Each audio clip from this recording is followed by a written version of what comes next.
It's funny because you have energy, and I did it with Not really. Thank you. Okay. Yeah. And then I started speaking. Well, just when you thought it was safe to sit down, bringing you Dr. James Levine, who's going to tell you why you'd better not. He is a professor of medicine at the Mayo Clinic, an international expert on obesity. He's been on a presidential panel. He's consulted with the U.S. Defense Department, the United Nations, other world governments. He's also a professor of nutrition and metabolism and professor of physiology at Mayo, as well as Dean Distinguished Professor of Medicine at Case Western Reserve University. He is widely published. He holds 10 patents, including one for a vertical desk. Nice. So we've had a couple of references over the last few days to the evils of being sedentary. I'm going to take a deep dive into that topic right now, and I'm really happy to have James Levine back. He spoke for us last year and was among our highest rated speakers of the conference, so I'm really looking forward to hearing you again. Oh, thank you. Thanks ever so much. And it's such a pleasure to be here. Now, I've got to tell you something sort of quite amusing, but I think it's actually quite interesting. And I was just saying this before, was I actually thought it was the same audience as last year. And so I was being invited back to talk about exactly the same thing as last year. And so obviously, I couldn't give you the same presentation that I gave you last year.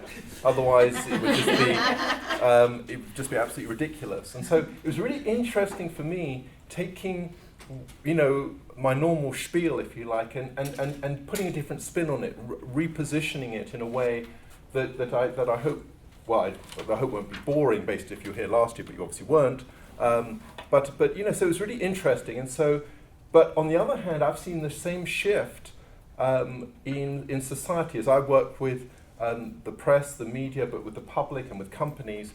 It's been necessary for me to reposition the story, if you like, to keep moving the traction forwards. Otherwise, it becomes the same story that you've all heard before. So that's kind of what I've done.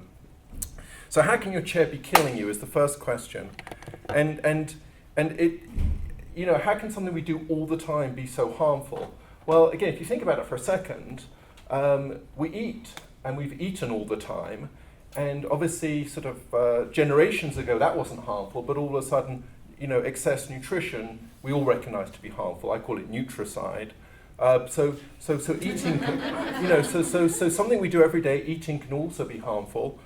Breathing can actually be harmful, right? So God forbid, if you know an asthmatic who lives in Los Angeles, on a bad smog day in Los Angeles, emergency room admissions for asthma increase. So breathing can actually be harmful if the environment is wrong.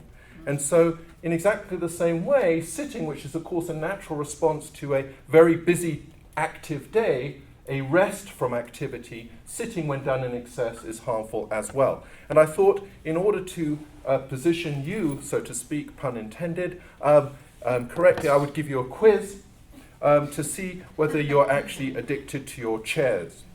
So I understand you're all journalists, so I suspect all of you can read. So I won't read them out, but I'll that was a good one. Yeah. Burn. British sarcasm. British sarcasm. Sorry, I just read the sofa line. The last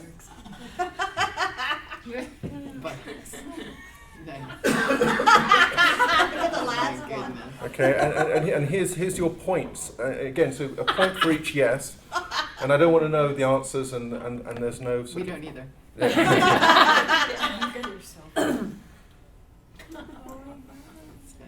So the question is, what happened so insidiously that so many of us have become chairaholics, so many of us have become addicted to our chairs? And again, you look back over, this is James's data, over the last couple of hundred years. When you actually look back over societies, what you actually see is that actually overall, America included in this, energy intake actually hasn't increased.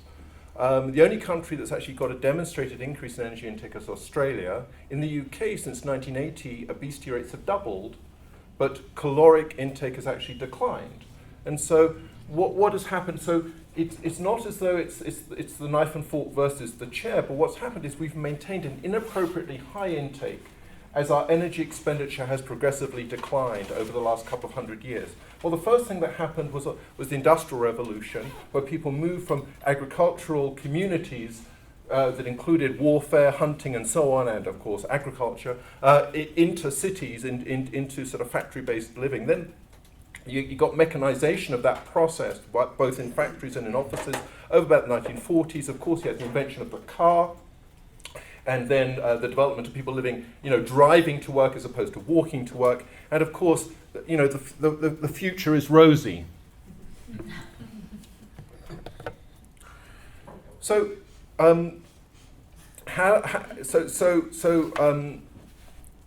what is the science? What is the science behind this progressive decline in energy expenditure? This is Mr. and Mrs. Lavoisier, 1943. He is appropriately looking somewhat afraid of his spouse, but what they really sort of foresaw a lot of this. They took a mouse. Actually, this is actually misdrawn. It's actually a guinea pig, as it happens. But we'll, just so you get it correct. So they actually took a guinea pig, but this one happens to look like a mouse. And what they did is they put it inside an ice chamber, and they measured how much ice it melted, which would represent the amount of heat it produced, and they measured the amount of CO2 it produced, carbon dioxide it produced. And the idea was they were the ones who kind of came up with that if an animal or human or anything else is going to gain weight, their energy intake must be greater than the energy they expend. If on the other hand something is going to gain weight, they can keep their energy intake the same, which is actually what's happened over the population in high-income countries, but energy expenditure progressively declines, then weight can increase. They also discovered that if you leave a guinea pig in an iced container for too long, it freezes. So how do we burn energy? How do we burn calories? The way a person burns calories, and this is true for the vast majority of the world's population, is most calories in a sedentary individual are the basal metabolic rate, about 60% of the total, and it's determined by your body size. The bigger you are, the bigger your basal metabolic rate. The smaller you are, the smaller your basal metabolic rate. In fact, 73% of the variance in basal metabolic rate is actually lean body mass. So the bigger your lean body mass, the bigger your basal metabolic rate. The smaller your lean body mass, the smaller your basal metabolic rate. Thermic effect of food is a small component, but it's the energy expenditure of converting foods into intermediary metabolites, and the remainder is activity. For the vast majority of Americans, and in fact 95% of world dwellers and 85% of my patients in clinic with obesity, they take no exercise. So exercise activity thermogenesis is 0. Non-exercise activity thermogenesis, we call NEAT, the energy expenditure of daily activity, is actually the only component, therefore, apart from actually going to the gym, which most of us don't do anyway, that you can actually vary. And so that is the sort of the concertina of energy metabolism that is changing either if you live in a constrained, chair-based environment versus an active, healthy one. And so this whole area of NEAT has expanded dramatically for this reason. This is Dunstan's slide. He's a fantastic Australian investigator. And what he argues is that, even if you sort of look on average, this is the part of the pie that is exercise. It's well understood. We know that it's really good for those people who do it and those people who love it. It's fantastic. But for nearly everybody, it's actually irrelevant because we don't do it. And so you have light intensity exercise, which is sort of mooching around, getting to work, and so on and so forth. But really, nearly all of our day is sedentary time. An average American office worker actually is on their bottom about 13 hours a day, which is remarkable and impressive and depressing. This has physiological relevance because when you take regular people and you expose them to a positive energy balance stress, you overfeed them. Fat gain is shown here, and change in NEAT, non-exercise activity thermogenesis, is shown here. So those people who can switch on that NEAT, that non-exercise activity thermogenesis, that movement throughout the day, are those people who can resist fat gain with overfeeding. But those people who sit more gain more body fat. So if you think about, and in fact you look at the NHANES data, the way people actually gain weight in society isn't sort of on a sort of a gradual trajectory towards death. I mean, we gain weight in steps, and whether that, for men that in particular, that's marriage, that I'm being serious, and for many of us that can be going on vacation for a couple of weeks, you gain 3 or 4 pounds on vacation, there are pregnancy pounds, but if you don't lose those, one keeps gaining weight. And so those people who lose them are most likely increasing their NEAT. Those people who sit more gain more fat over time.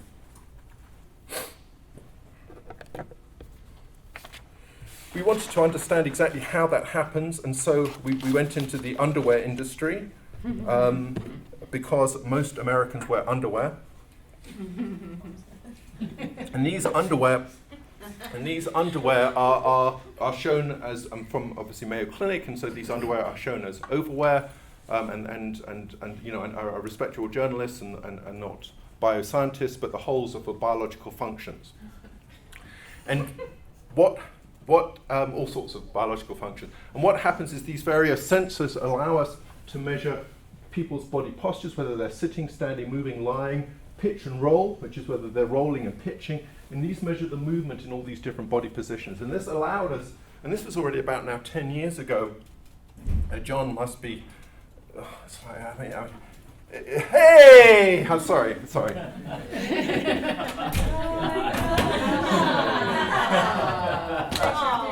you doing? You look fabulous. Good to see you. You too. See, you mention underwear and Jim comes. That's what happens. So these underwear really allowed us, and this was now several years ago, to get to try and understand what's happening to real people as they live their normal lives. And this is what it is.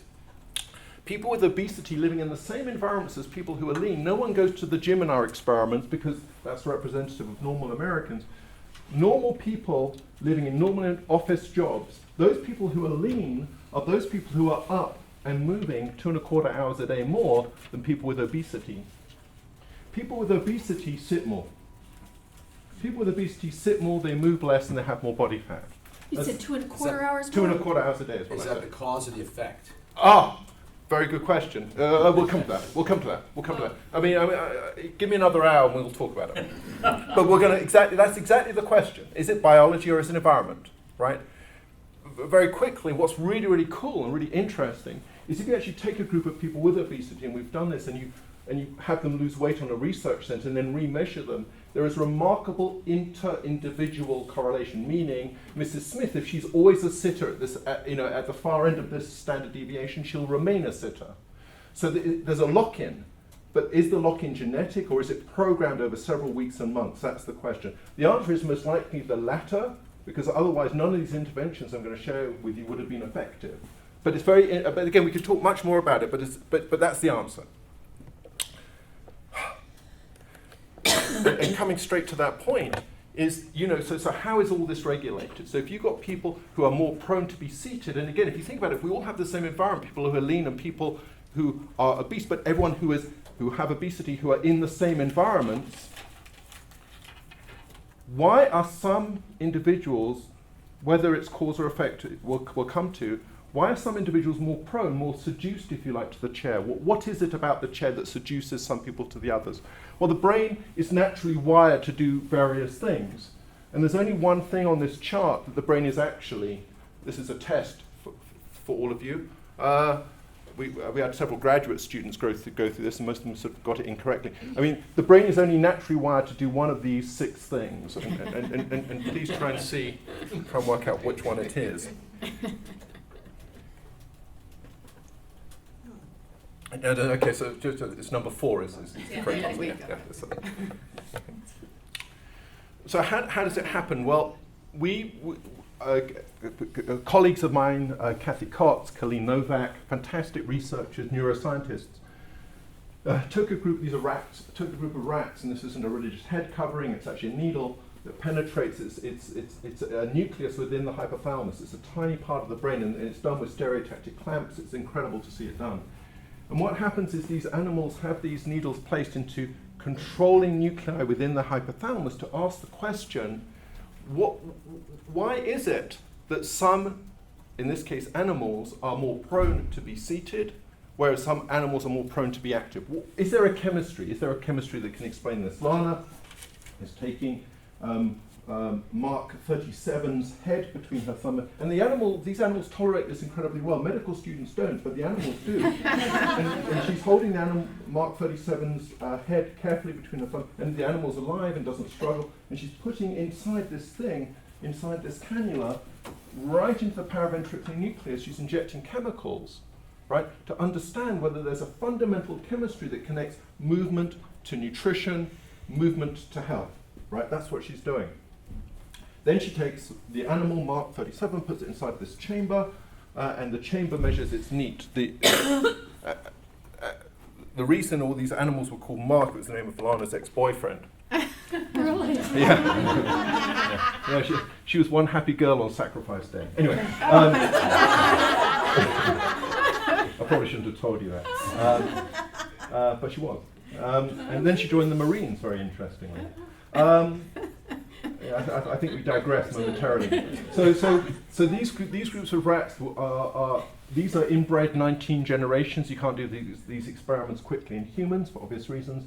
These animals are inbred 19 generations for obesity. So lean pups are sort of inbred with lean pups. Pups with obesity are inbred with pups, and that's done 19 times, 19 generations of rats. And here are the data for these obese and lean rats.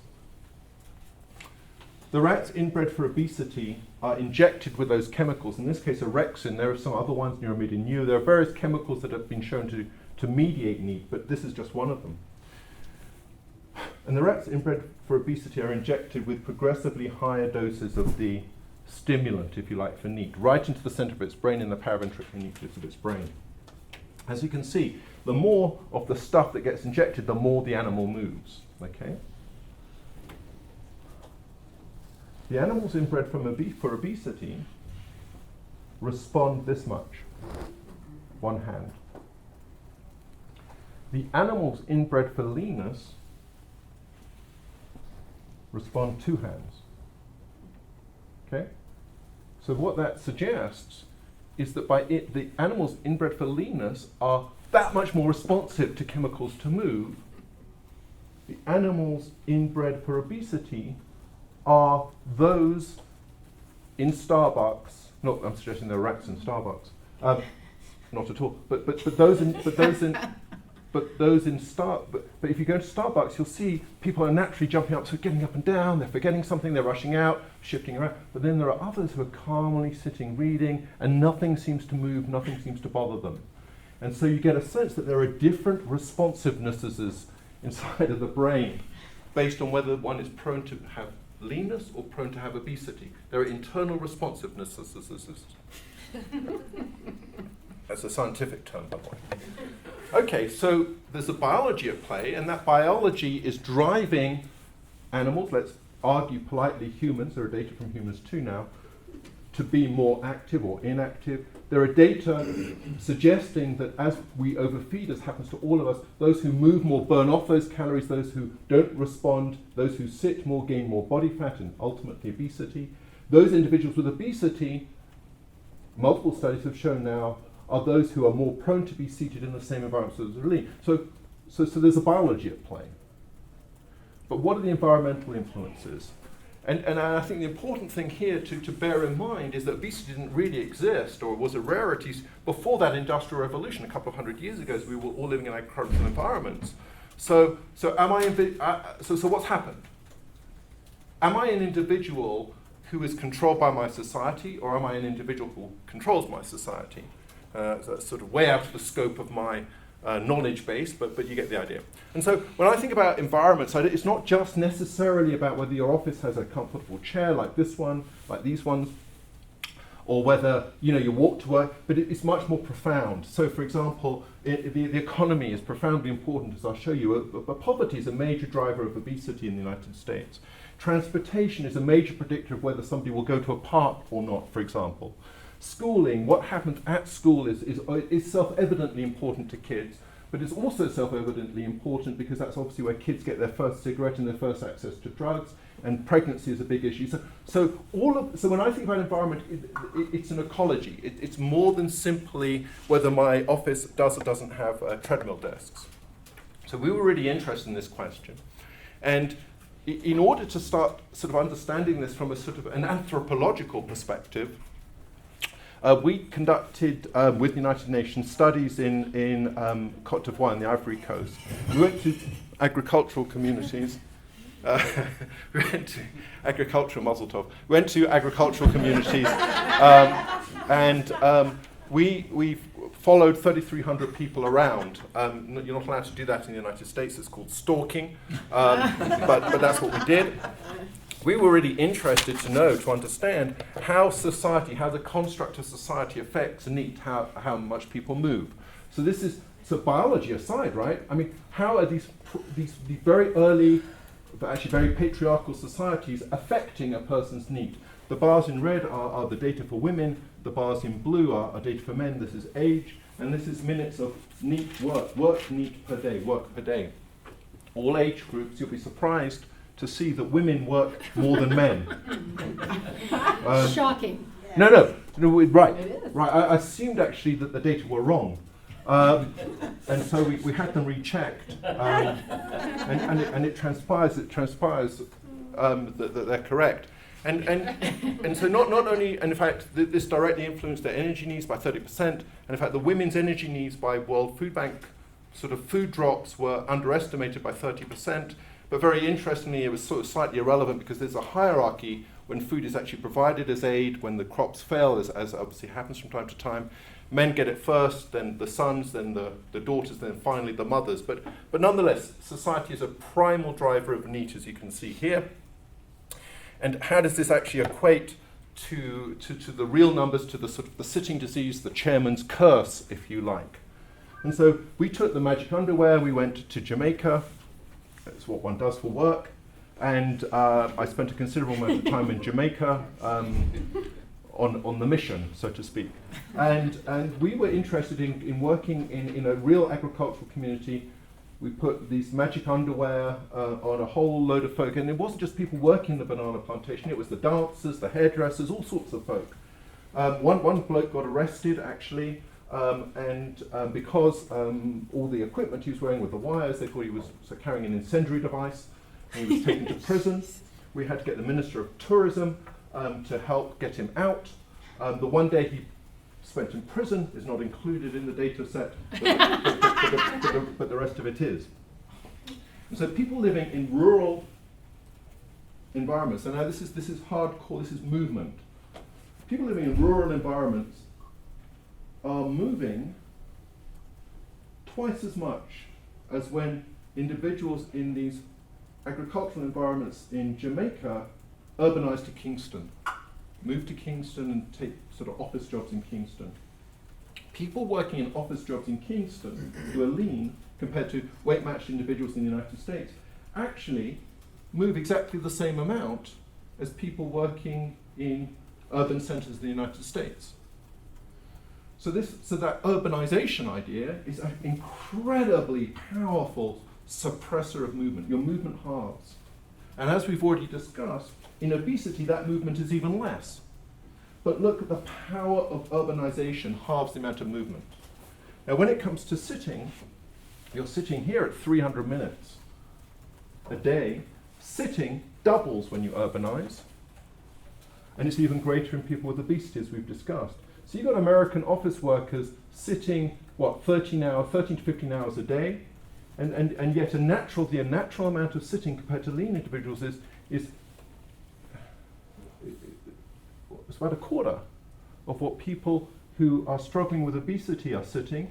It's less than half of what regular folk who are lean, even in America, are sitting. So sitting as a natural respite for movement is this. This is what happens with urbanization, industrialization, and then those people with obesity are sat more still. So you get a sense that our environments are huge drivers. It's fascinating to talk about, Sub-Saharan Africa and Jamaica, but how about the United States of America? data from 3,319 counties, and obviously you can count the dots. There are 3,319 dots. This is zip codes, so this is county data. Obesity rate is shown here, and sedentariness is shown here.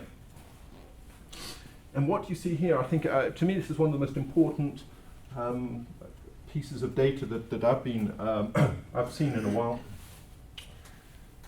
Higher obesity rates match with higher degrees of sedentariness. Okay, that's fine. But what's really important is each of these dots isn't a person or a group of people, it's a zip code. Okay? So if you live in a zip code with a high obesity rate, which by the way has a high poverty rate, you're going to be more sedentary and more prone to obesity. Now my zip code isn't determined by my biology, nor is poverty chosen by choice. And so you get a sense that the environmental drives to be sedentary far outweigh the natural tendency to move. Right? And that's how I think it all fits together, is we've created this sort of dense sedentariness. We've truly become chair sentenced. So in 2010, we started working in Mille Lacs Reservation, a tribe of Ojibwe, and Frances Mabel Staples is an elder of that tribe, and she explains, I think, what I'm trying to say, but much better. But she couldn't make it today. She was born on June the 30th in 1928 at a summer campsite in the woods, and this is an interview with her. She had two sisters, Elsie and Barb, and this is a way of life that my kids I have no conception of, and I think many of us don't. My family did logging there, and we picked rutabagas when it was in rutabaga season, and they picked those by the bushel, right? I mean, what was life like when you were little? It was beautiful. I mean, how many kids in inner city urban Cleveland describe their lives as beautiful? We had to work all the time.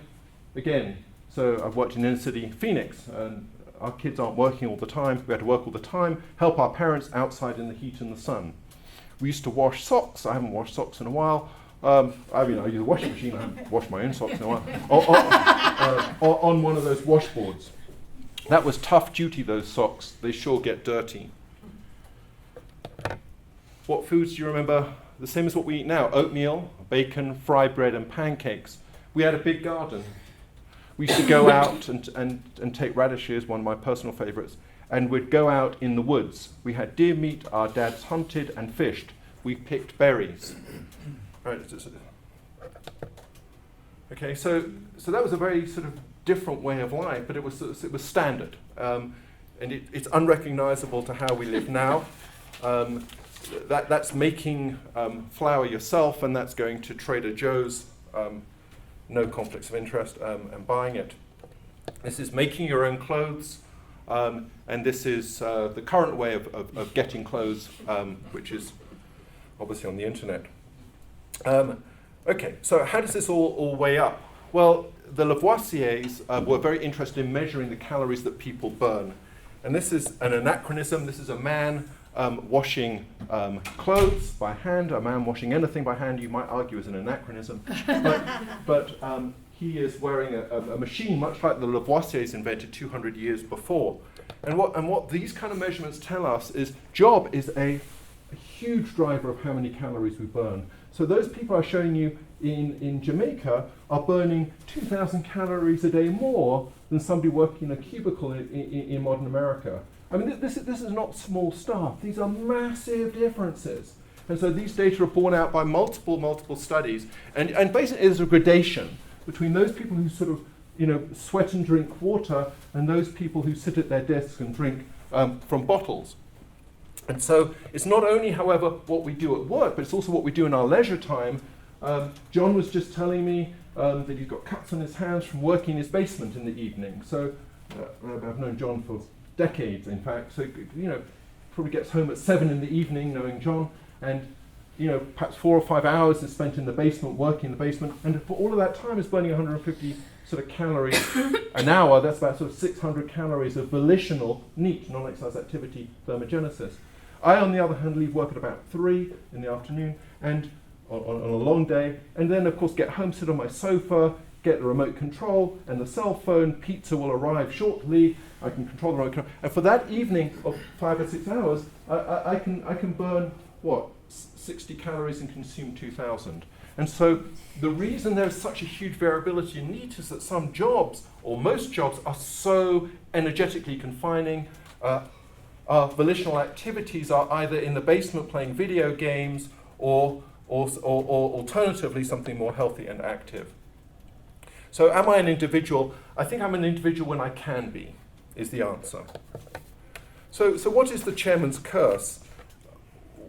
What's happened? And so the implications of this sitting disease are, this is years, and this is the diabetes epidemic in the United States. I mean, just the shape of that curve is incredible, right? I mean, for those of you who've got children, I mean, you're talking about sort of 20% of people having type 2 diabetes. We're seeing children in clinic we've never seen before. Currently, the number's about 7%. Half of people with type 2 diabetes don't know that they have it. Where are those numbers from, Dr. Levine? I think I just ADA probably, something like that, American Diabetes Association. Not American Heart. They'd be better, wouldn't they? Of course they would. That's why I was wondering. So this is a very simple experiment to show you the impact of movement. It's a really simple experiment. We got regular people to eat breakfast, lunch, and dinner. We did this in sort of a complex, lattice square, randomized design, doesn't really matter. Suffice it to say, on one occasion they got breakfast and then ate their breakfast, sat and watched TV, and went on to get lunch later and then dinner later.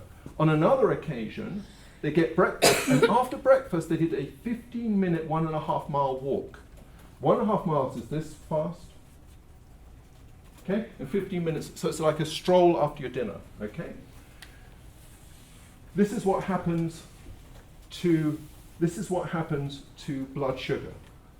Without the stroll, and this is average for all of those meals for all of the people, without the stroll, this is what happens to the postprandial glycemic excursion. You get this sort of mountainous response in blood sugar. With a 15-minute, 1.5 mile an hour stroll after those meals, you halve that postprandial excursion, this lower line. Right? As soon as I saw that, I mean, guess what I do after every meal? Go for a 15-minute walk, right? So what's the number one predictor of type 2 diabetes? Postprandial glycemic excursion, right? So, right. Can you say that again? Postprandial glycemic. This is the number one predictor of type 2 diabetes. And you can cut it in half by taking a 15-minute stroll after every meal. I mean, what choice? How does walking before the meal affect anything? Or does it not? Because it's not affecting the food that's gone in. The experiment wasn't designed to specifically address that. Okay. But it's so basically, if you go for sort of a decent walk, let's say, you're going to get a sort of a post-activity exercise effect of, depending how intense, about let's say 60 minutes. So the answer is it could, and so, but there's no specific answer to that question because this experiment was designed to test this really simple idea. It was actually my grandma's idea, as it happens. Every meal, she used to take us for a walk after. She also used to have a cigarette, but that's another story. So, although I will tell you, my grandma gave me a cigarette to smoke at the age of 5. I took one puff, was almost sick, and never smoked, ever smoked in my whole life. Anyway, it's interesting. So this is an A, B, C, D through Z of all the diseases now associated with sitting, with sedentariness. You go from arthritis to blood pressure, back pain, diabetes, dementia, fat gain, you go to gestational diabetes, and it goes on and on and on and on. 16 chronic diseases are now formally associated with sedentariness. So the chairman's curse isn't just sort of low calories and gaining body weight. It is a profound slew of chronic diseases and misery. However, I very politely believe that I think the chairman's curse is bigger than that and more important. I mean, disease is important after all, but more importantly, so this is a group of. This is the day the Native American Museum opened at the Smithsonian in Washington. Right, it was just an amazing day. I mean, we do a lot of work there. I was invited. I was honoured to be invited, and this was the atmosphere was like electric. It was incredible. Tribes were coming from 500, sovereign nations came from around the country. It wasn't a party, it was bigger than a party, right? But this, unfortunately, that's a traditional way of life, to live in community, to live connected to each other. But this is how people live now, and this isn't just the kids we work with, in inner city America. I mean, many of us recognize the loneliness of sitting in cubicles, the loneliness of isolation, the loneliness, sitting at home, working from home is a fantastic thing, but is it that fantastic? And so this idea, I believe this is one of the most terrible, terrible things about the chair sentence, is this sense of profound, sedated isolation. Gosh, this isn't a very cheerful talk, is it? Anyway, so things get worse because now we have the car, and for anyone who sort of drives in any inner city, this is actually how people now drive. Although he's not like me, he's not watching his DVDs, it would seem, because you can actually do your Netflix from the car too. I don't do that, of course. But car-based living is ubiquitous. Now, what's really interesting is there's this is data from East Anglia, with metadata and big data analysis, there are big scientific interests in actually looking at flows of people, flows of traffic, and you can start to model what would actually happen if you sort of, clear out the cars and make them sort of prettier, and this is an ice cream van, I think, or somebody cycling, and there are no cars here at all these different visions. So you can start to model this. And what's really amazing is when you actually look at the impact of redesigning urban environments. This is just for San Francisco. So the average person's travel time by foot in 2013 in San Francisco is 4 minutes a day. That's when you smush everybody in San Francisco together, not that they like to be smushed. But if you actually have that sort of leg-based travel, average sort of walking scenario, that commute increases by 18 minutes. So yes, there's a cost. There's a cost to each individual. You're going to have to walk more. The benefits, however, are extraordinary. Just for San Francisco, 2,400 avoided premature deaths, healthcare cost savings of $34 billion a year, just by environmental redesign. So, in other words, the dividends are remarkably big for rethinking how we design our world. So how do we oust the chairman? What are we going to do? What's going to happen? What's the future?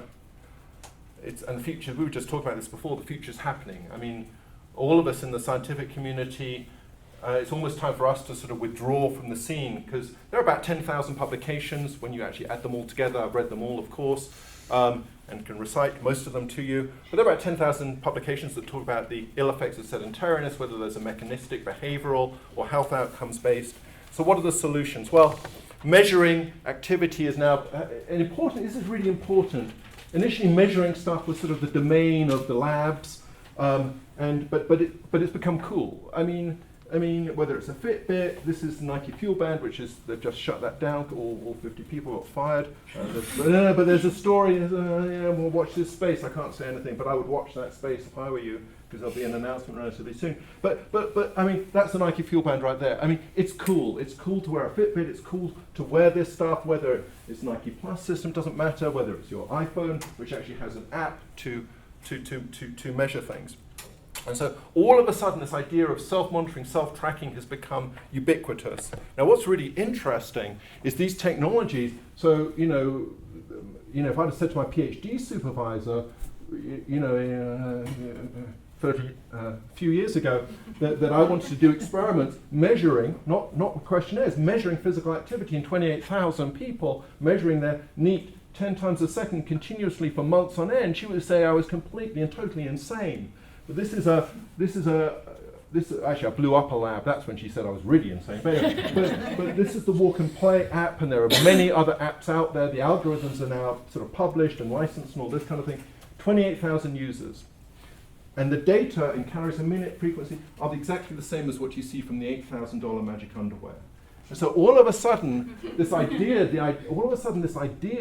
that you can measure tens of thousands of people, and of course, there's a fantastic article in the New York Times that there's going to be a physical internet, but all of these various measures. You've got Apple getting into the business. Samsung has just announced its Health Watch 2. All of a sudden, measuring all of this stuff is totally cool. It's a big part of behavioral change to be able to monitor how we're doing. So the idea of bigger sense of monitoring how the world, the population is doing is a very powerful interest. And of course, there are different desk systems. Of course, when this came out, it was all very amusing, and everyone thought it was a bit ridiculous, sort of a bit like a hamster being on a treadmill, but now humans are on treadmills and at work, it would seem. And as we were talking about, this idea grew, and I think there are 70, 80,000 units, and no conflicts of interest, by the way, I don't earn any money. There are about 80,000 units currently in use, multiple manufacturers, you can get them at Target, and you can get them at Steelcase. And no conflicts of interest from anybody. And it's not just individual desks. This was the original concept office in 2005. This is a real office in 2013. And so there are multiple companies who are doing this now, and they're generally the sort of trendy ones. You can go into multiple offices, and there are treadmill desks sort of everywhere. And we just heard about there's a new building in Washington. I mean, it's so all of a sudden people are really given those opportunities to be moving as much as being as individual as they wish to be. Originally, this idea of having a little stepper under your desk seemed a bit ridiculous, but all of a sudden, of course, now it's being productized, and now you can get a little stepper that goes under your desk, and this lady is using it. In heels, you notice. Walking meetings in progress have been ubiquitous. We've worked about 75 different US companies. Going for a walk and talk meeting has become now sort of cool and trendy. And the reason it's very trendy, and I can't mention the name of the company who completely got this, is so if two people are going for a walk and talk meeting in the open, all of a sudden they're working in a transparent company. There are no secrets. Everything's being done in open, on the move, in a healthy way. And so that is again, we were talking about this before, these are the sort of the side effects of these kind of programs are things you would never guess. And by the way, you can't see what it says here, but 80% of meetings are a complete waste of time. That's really shocking. Yeah, that's right. That's even more shocking than realizing that women work harder than men. And then of course, the revolution is coming, and thanks to Matt for popping down to Mayo to dress neat. So the idea here was to devise a business suit. I really should have worn it today, now that I think about it. If only Matt had let me. A business suit that was lighter than a Nike tracksuit, and now this was actually done by Giarmani, and then Valentino, one of the other ones, just picked up on it, and so that's coming too. You can dress neat as well, and When is that happening? I can actually send you. They sent me the jacket about 2 weeks ago. It's really kind of really? cool. Yeah, very cool, very cool. Wow. And thank you to Jim, by the way, who very sweetly sent me a picture of him at his desk. As an illustrator of how it really should be done. Why are you laughing? Yes, why are you laughing? The truth hurts.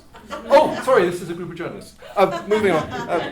Another space which generally follows the public demand is the clinical space. This is a space that's going to grow. There's going to be a lot of activity in this space, encouraging movement for all sorts of things, all sorts of things shown here. And all these, cognitive decline, how do you prevent dementia? You sort of get up and get moving. The schoolwork, again, we were talking about this originally came up, we did this with Jim in 2006, and this was a school that kids design. You can't go around America rebuilding schools, but this is what actually happened. And we've seen this with the office, we've seen this with the schools, we've seen this with technology. People pick up on it. This is another company who built these standing desks. The program was driven, and this is in a community in Idaho Falls. And so this happened, and the idea here, this is an active classroom kit. You can buy the kit, no conflicts of interest, $500. That's what the kit costs. It's approved by the school, inspectors, whatever it is. And the idea is you take all the chairs and desks out, you move this in, and the kids learn. And what happens is they come in and out of this classroom. Period 3 is in here, and the kids learn while moving. The productivity data for offices just published in PLOS One shows that productivity in the office environments improve about 11 to 13%. So the company makes that much more money. That's not healthcare cost savings, that's true productivity. And in these kind of educational environments, these are kids here learning on these kind of totally cool desks with little wheels. These were originally built actually for kids with ADHD, but these are now scholarship kids, as you can see, it's in a private school in Coral Springs. And so educational scores, and again, these scores improve. Multiple states have tried this, but the biggest experience is in Germany and in Sweden. Educational scores improve about 10 to 13%, 10 to 13% compared to age-matched averages. On those desks, do they use the pedaling to generate power for anything? No, they don't. People have tried those kind of things, and kids are so innovative they get around them. But the idea here is actually, I'll very quickly show you this here. It's the same idea, and you'll see exactly. You can see here there's a footbar there. And the idea of the footbar, because the idea of having multiple treadmills in a schoolroom wasn't going to happen, we've done that in a different way, but not for now. And the idea is that the kids can do this. So it's kind of like gives them permission to fidget. And it's the same thing with these desks here. It allows the kids to cycle if they want, or they can sit if they don't want to. And so what you don't see here is optimum setup, because basically kids are forced, not forced, but there's no real choice. But most often kids are given choices. But these are the kind of things that are happening in the world at the moment. And so you get a sense that, we've got a problem. There's a huge sort of a cursedness to sort of sedentariness. But you also get the sense that the solutions are coming. And most of these things I've discussed, most of you have heard of already, because we already were talking about it before I started. So this is all coming mainstream. There's a new world is coming, and I fervently believe this. This is a quote from Copeland.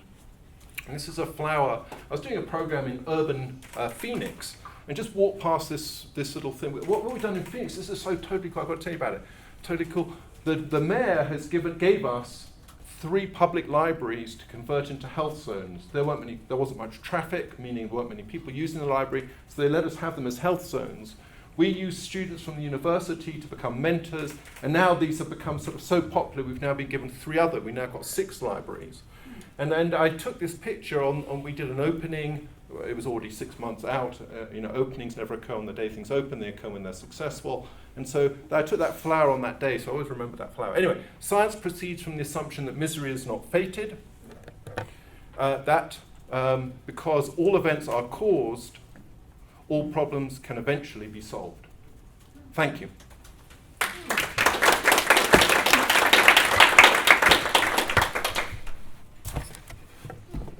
Question? So I'm really interested in the neat dressing Me too. aspect. Yes.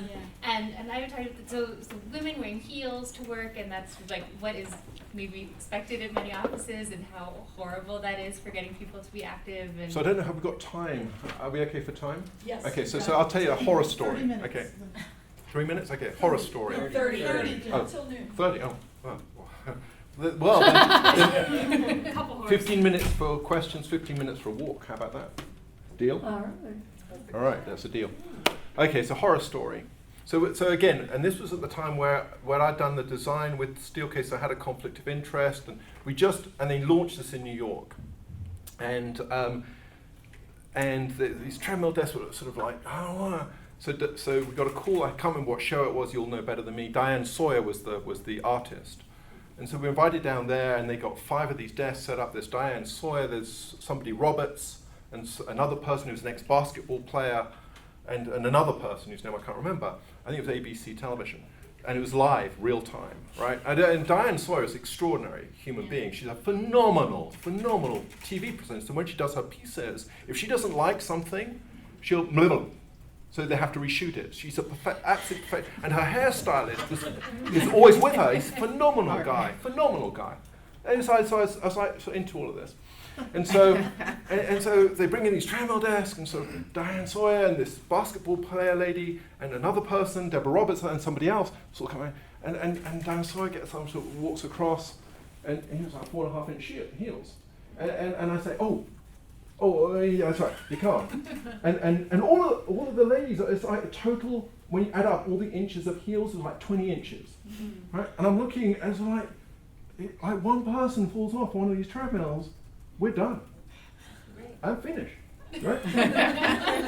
All right. And so these 4 ladies sort of come across, and I realised Diane was kind of like the leader. I said, you can't do heels. We never tell people to wear heels. What we do is we have people have kind of cool walking, tennis shoes by their treadmills, or when walking to meetings, and we suggest, and I'm sort of rambling on, and she's like, sort of like, her hair's she's already on the treadmill, and she says, feels okay to me, and it's just this whole interview, all 4 of them are walking, and they're looking at each other, walking, and my life is like completely passing in front of my eyes, right? But no one fell off. But the answer to your question is so there are different ways of doing that. So yes, we do all the we do the advice and all this kind of thing. But some companies are taking it to a higher level. So I don't know if you can still do it, but Nike, for example, allow you to go and design your own shoes. They have a corporate design. So everyone in the corporation is wearing corporate design Nike shoes, and they all look the same. It's like really cool. So so it becomes like an in thing. And then they give away these kind of shoes as gifts, appropriate gifts to people who come into the company, vendors, whatever they're called, right? So that's the answer. Shoes are very, very important. Well, and the clothes too. I'm sorry. Just the idea that it inhibits exercise because you're dressed. Neat, non-exercise. Yes, neat. Well, we do that sort of spiel, but at the end of the day, I think you've got to realise the whole trick about NEAT is we're not, and that's the critical point, is you're not on one of these things at 3 miles an hour, you're not having a walking talk meeting sort of striding around. What you're doing is you're walking at a slower pace than you would have walked at to go to the meeting. So people, often walking from the car park. So people don't change into sweatpants to walk from the car park to their office, do they, right? And so it's the same philosophy. It's if you're wearing it and you feel good and you feel comfortable, we want people to feel good and comfortable and all this kind of thing. So that's the answer to your question. But of course, if you follow Seinfeld, everyone's going to wear the same thing someday anyway. We're all going to wear the same.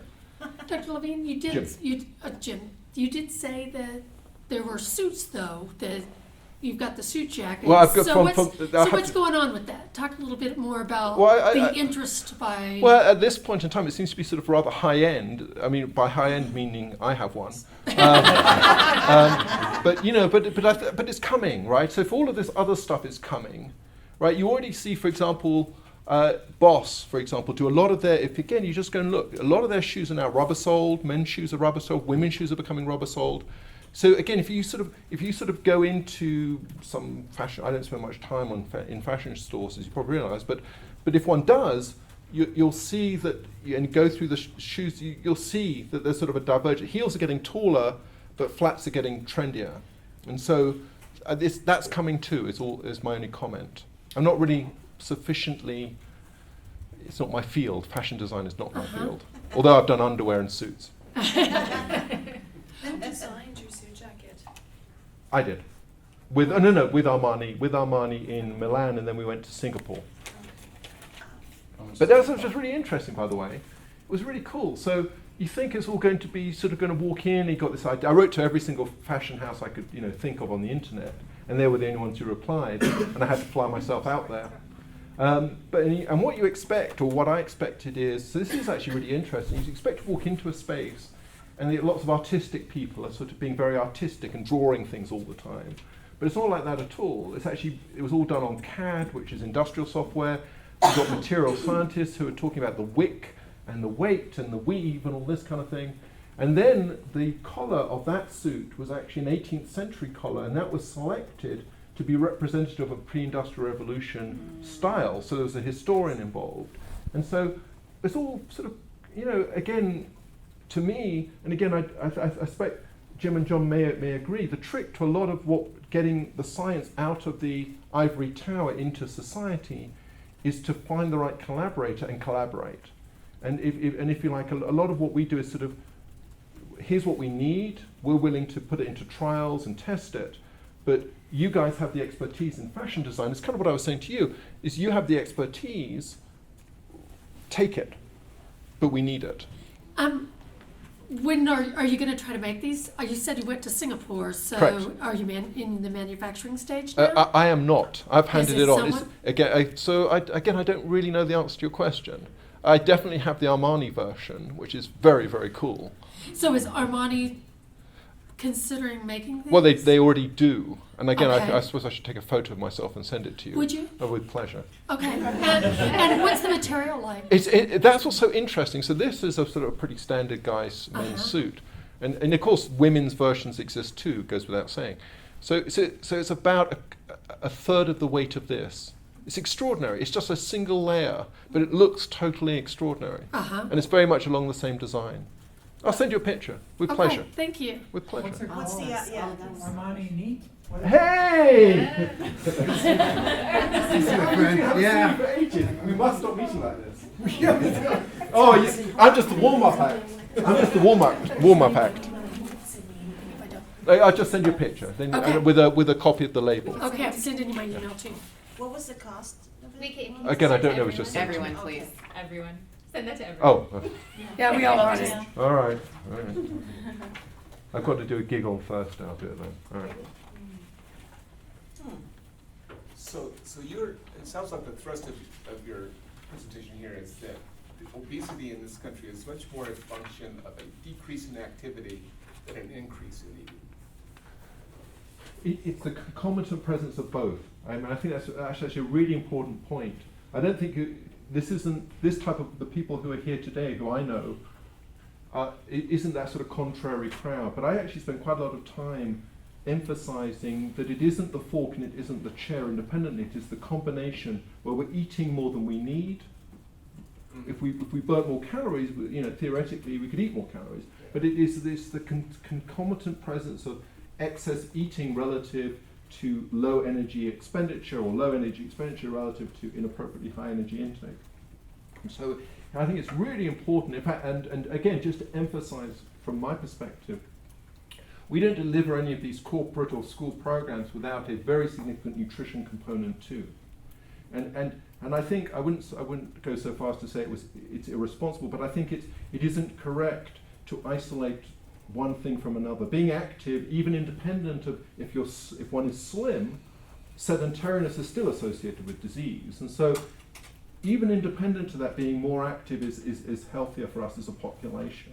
And similarly, eating healthy and, as you're going to hear, imminently is important too. And all those I'm not going to ruin the show for you. But it's really, really fascinating. But again, I think there are a lot of covert stimuli, and I suspect a lot of the themes are going to be repeated. There are a lot of covert stimuli that we no longer even think about. It's so obvious. Have you done studies, controlled studies, in which you encourage people to increase their NEAT and then see what happens to their weight? And the question I'm really getting at is, what is the impact on appetite? If I'm standing all day, I'm hungrier. So I've got two answers. The best controlled trial we've done specifically using NEAT was in the presence of caloric restrictions. We had two groups, one being calorically restricted like this, and this is what happened to their weight. And then caloric restriction plus NEAT, and we did it all supervised and everything measured with all these things. And there was, significant additive effect. Terrific. Next thing is we did programs where we increased NEAT, but we didn't change anything else. And weight started to decline with ad lib food intake. Now the reason we thought that was quite interesting is some of the exercise literature suggests that when you get people into exercise programs, again, if the food intake component isn't sort of tightly clamped, food intake can increase, certainly in some individuals. So we, on the whole, don't see that, right? And so that's kind of interesting. But I think there's an important but. I think, again, the more I see this, the more I think about it. Whenever you look at any of these scientific studies, there's always this variability. So some people can increase their NEAT and will increase their caloric intake at exactly the same time. Now, their weight will therefore remain stable, and the data suggests in fact that they start switching body fat to lean tissue over months, which is cool. But again, I think this idea of individualization, I think lumping these responses into sort of single global statements is not correct. I think that's equally true of nutrition as it is of NEAT and physical activity and exercise. I think there's a lot of variability in responsiveness, and I think understanding what is right for Mrs. Smith as opposed to Mr. Jones, to me, is one of the really interesting spaces. Perhaps for Mr. Jones, a NEAT program isn't the right thing, but for Mrs. Smith it is. But how do I know? And to me, that's probably, I find them one of the most interesting questions, is the idea of individualization. I'm certainly not alone in that interest, by the way. In terms of building more NEAT into one's day, I mean, there's obviously the treadmill desk. Yeah. Are there other things that you're looking at that you think really work and make a lot of sense and people can stick with? Okay, so again, it hooks very nicely into that last question. So we've others with the University of Minnesota, we conducted quite a large prospective randomized trial looking at treadmill desks. And what's really interesting, we did that without any behavioral intervention at all. We just put them there and see what would happen. And what's really interesting is, on average, all the weight goes down and all this kind of thing. Fantastic. But what's also really interesting is that some people don't use them at all, right? They literally lower them down and they sit. And it's actually a bit of an encumbrance. You know, I'd rather get rid of this thing, it's sort of in the way. You know, they put their chairs on the treadmill, it's all sort of quite amusing. And so, it, you know, again, it's really not true to say that one size fits all, because it simply doesn't. But on the other hand, please reflect on that data I showed you from the 3,300 counties, where your zip code implicitly seems to affect how active or inactive you are. Now, the wealthiest county in the United States is actually just outside Washington, in Maryland somewhere. And again, it's, you go there and it's obvious why people are moving around. It's all sort of rather fancy schmancy, there are parks everywhere, it's very safe, right? I mean, and you sort of can shop all night, and it's Whole Foods and then something else, and it's all like that.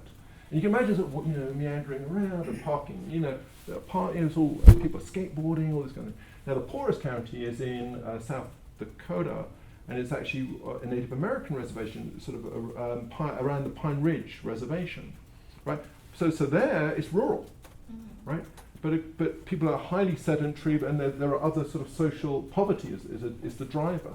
So on the other hand, you've got this issue of sort of individualization within a corporate space, but on the other hand, you've got these profound environmental drivers that I think, again, in our context, at the NIH, whatever it may be, are massively underrepresented, and we understand very, very little about why it is that poverty is driving this degree of sedentariness and is so predictive of a person's ability, a person's predisposition to have obesity. Now, if you follow that argument, therefore, you now think about a whole corporation rather than any individuals.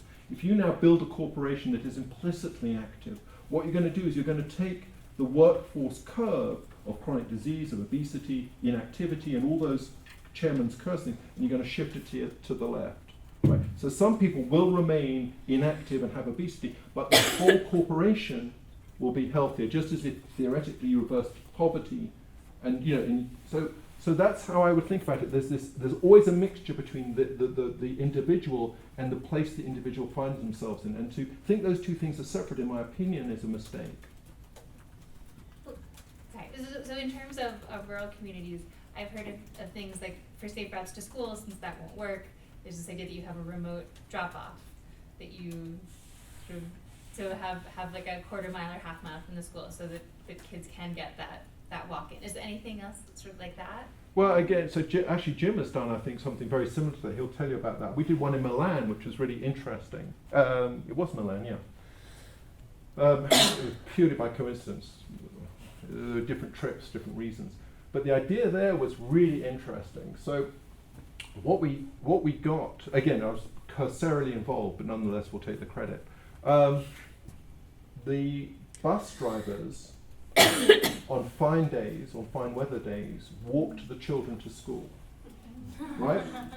Right? Because in Milan, it's actually, so they walked the kids to school. Now there were, from that, the pay of the bus drivers was the same.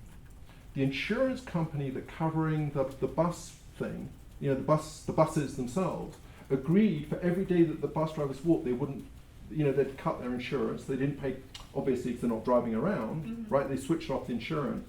Obviously, gas, diesel in this case, was zero because they weren't driving. And so when you actually looked, you know, totted it all up, there was significant there was significant city savings for this program without any costs incurred. And so those are the kind of things I find very, very attractive. But of course, just like it's now in Phoenix, 107 degrees, you're not going to get kids to walk to school. In Minnesota, you know, in February at -30, you're not going to have kids walking or biking to school, God forbid, right? You know, unless you have these monster wheels, which are phenomenally good fun, right? But the drivers aren't as good fun as the cyclists. You know, so you need to, it's the sustainability you were talking about, right? That's exactly the key. Is if you can't project the sustainability, you shouldn't be doing it.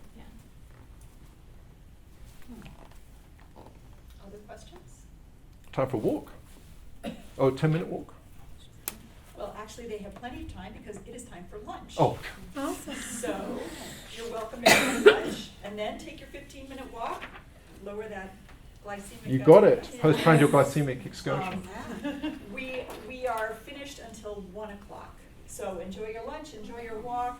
Okay. Come see me if you have any questions or concerns. And Dr. Levine, thank you very much. Oh, pleasure. Yeah, that was good.